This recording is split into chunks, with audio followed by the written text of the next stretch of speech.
txikira.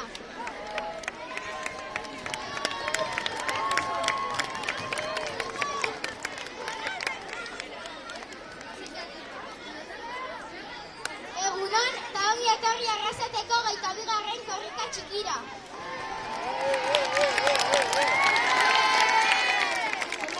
Hizkuntza zarrena da, altxorra hau ezin dugu galdu.